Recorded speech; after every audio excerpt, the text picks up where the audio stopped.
ملاح ہیں، کشتی ہے، غریب ہیں، اور پھر اس کی کشتی کو ڈسٹروائے کیا جاتا ہے۔ اور موسیٰ علیہ السلام کہتے ہیں کہ یار یہ کیا ہے؟ سوچنے کے لیے کتنی بڑی ٹریجڈی ہے، کسی ماں باپ سے ان کی اولاد لے لی جائے۔ کبھی کبھی آپ جو آج نیکی کر رہے ہو، آپ جو آج اچھے کام کر رہے ہو، آپ کے ارد گرد کے لوگ شاید اس کو نہیں دیکھیں گے، شدت سے اپنے رب سے جڑنے کی کوشش میں لگ جاتے ہیں۔ ہم کریں گے بھی، سب کچھ تو ہے، سب کچھ تو سمجھ آ رہا ہے، اس کے بعد تو یہ ہونا ہے، اس کے بعد تو یہ ہونا ہے، کیا ضرورت ہے؟ بسم اللہ الرحمن الرحیم، السلام علیکم ورحمۃ اللہ وبرکاتہ۔ قرآن میں اگر ہم سورہ کہف کی اسٹڈی پہ غور کریں تو اس میں ایک سوال کا بہت خوبصورتی سے جواب دیا گیا ہے، اگر انسان تدبر کرے تو، کہ ہمیں کیوں یہ تکلیفیں پہنچتی ہیں؟ ہم اگر اچھے بھی ہیں، نیک بھی ہیں، ہمیں اللہ پہ ایمان بھی ہے، ہمارا اعتقاد بھی اسٹرانگ ہے، تو پھر یہ تکلیفیں پریشانیاں کیوں آتی ہیں؟ اور جو سمپل بلینکٹ آنسر جو میں بھی اپنے آپ کو سمجھاتی ہوں اور اپنی ویڈیوز میں اکثر میں نے کہا بھی ہے کہ دنیا ایک ٹیسٹ ہے، لیکن موسیٰ اور علیہ السلام اور خضر علیہ السلام کی سٹوری میں اگر ہم دیکھیں تو جب موسیٰ علیہ السلام کو کہا جاتا ہے کہ جاؤ، ایک بندہ ہے اللہ کا اور جاؤ اس کے پاس جاؤ اور سیکھو اس سے کچھ، تو موسیٰ علیہ السلام کو پہلے بھیجا جاتا ہے ان کے پاس۔ سورہ کے شروع میں جب یہ واقعہ شروع ہوتا ہے تو مچھلی ہے جو کہ ڈیڈ ہے، رائٹ، ڈیڈ ہے، اور اچانک سے وہ الائیو ہو جاتی ہے۔ اگین سم تھنگ کہ ہماری ہیومن کامن سینس اس بات کو ایکسیپٹ نہیں کر سکتی کہ ایک مچھلی مری ہوئی ہمارے باسکٹ میں پڑی ہے اور اچانک سے وہ الائیو ہو جاتی ہے۔ پھر اس کے بعد کیا ہوتا ہے؟ پھر اس کے بعد وہ دیکھتے ہیں کہ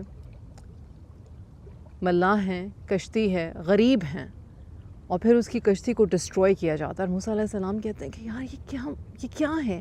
مطلب وہ آلریڈی اتنی تکلیف میں اور اس کے اوپر ان کو ایڈڈ اور تکلیف دی جا رہی ہے۔ اور پھر کیا ہوتا ہے؟ وہ جو ظالم بادشاہ ہوتا ہے وہ کشتی نہیں لیتا، وہ کشتی چھوڑ دی جاتی ہے، اور اس ملاح ان لوگوں کے لیے ایک سروائیول کا، ایک رزق کمانے کا ذریعہ باقی رہتا ہے۔ کبھی کبھی اللہ سبحانہ و تعالی ہمیں ایسے ٹیسٹ میں ڈالتے ہیں، ایسی تکلیف میں ڈالتے ہیں، ایسی پریشانی میں ڈالتے ہیں کہ ہم کسی کو ان اٹریکٹیو لگنے لگ جاتے ہیں، ہم کوئی گڈ انف نہیں لگتے ہیں، ایسا لگتا ہے ان کو جیسے کہ یو نو واٹ، رہنے دو ان کو نہ چھیڑو۔ اور اللہ سبحانہ و تعالیٰ ایکچولی ہمیں اس شخص یا اس رشتے یا ان لوگوں کی تکلیف دینے سے بچا رہے ہوتے ہیں۔ ان دا لانگ رن ایک بہت بڑے ظلم، ایک انتہا کی تکلیف سے ہمیں ڈائیورٹ کر دیتے ہیں، انیشلی چھوٹی سی تکلیف دے کے۔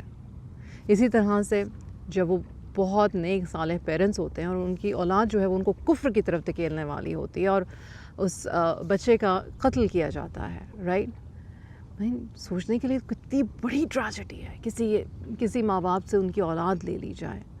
اینڈ بہت اچھی بات لکھی تھی کسی نے کہ سم ٹائمز اللہ سبحانہ و تعالیٰ ends the story eight chapter 10 because chapter 11 میں ایٹرنٹی کی تکلیف ہے۔ پر ہم ایسا سوچتے ہیں کیا؟ ہم ایسا سوچتے ہیں کہ چیپٹر 10 اس لیے اینڈ ہو گیا کیونکہ chapter 11 would have been eternally painful۔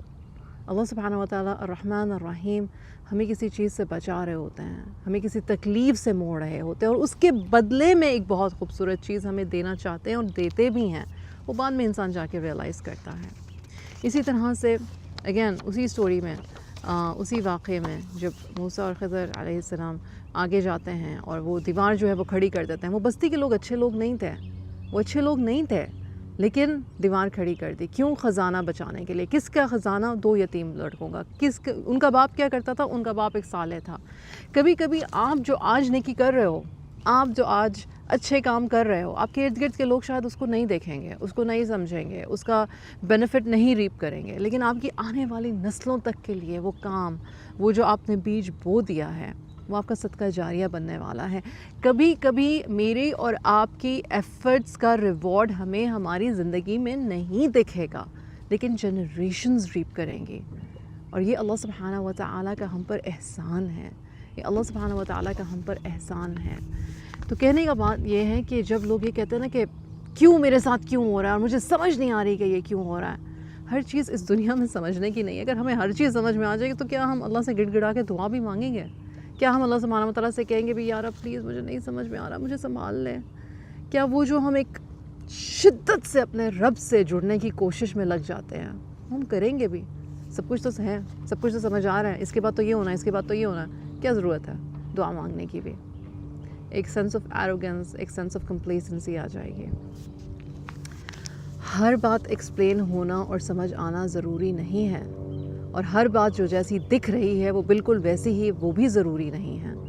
موسیٰ علیہ السلام نے سیکھا کہ کبھی کبھی کوئی نقصان جو ہے وہ دیر پا فائدہ بن جاتا ہے۔ موسیٰ علیہ السلام نے سیکھا کہ ہر کیوں کا جواب اسی وقت ملنا ضروری نہیں ہے، اور یہی چیز ہم ہر جمعے کو جب ہم سورہ کہف پڑھتے ہیں، ریسائٹ کرتے ہیں، تو ہمارے تدبر کے لیے ضروری ہے۔